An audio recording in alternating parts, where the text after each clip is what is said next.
कल्याण डोंबिवलीमध्ये काल दिवसभर पाऊस कोसळल्यानं या पावसाचा फटका कल्याणच्या ऐतिहासिक दुर्गाडी किल्ल्याला बसलाय। या किल्ल्याचा काही भाग कोसळलेला आहे।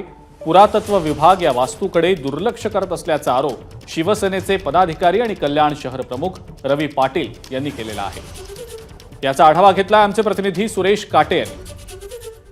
कल्याण डोंबिवलीमध्ये काल मोठ्या प्रमाणामध्ये पाऊस पडला आणि त्यानंतर कल्याणचा ऐतिहासिक जे दुर्गाडी किल्ला आहे तो दुर्गाडी किल्ला जो आहे तो त्या ढासळलेला आहे। अनेक बाजूने या ठिकाणी तडे गेलेले आहेत।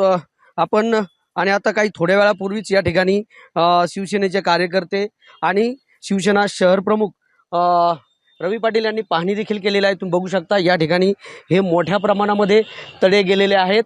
पुरातत्व विभागाचं या वास्तूकडे दुर्लक्ष असल्याचं देखील आता बोललं जात आहे।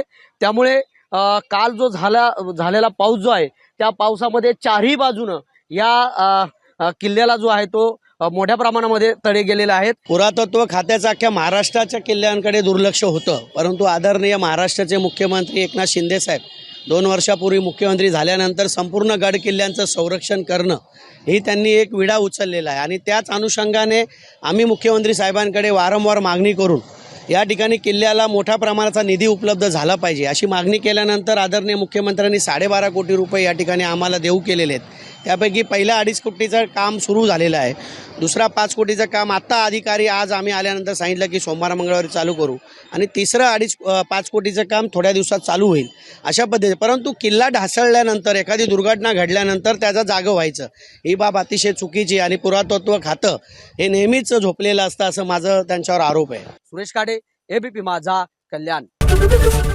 एबीपी माझा, उघडा डोळे बघा नीट।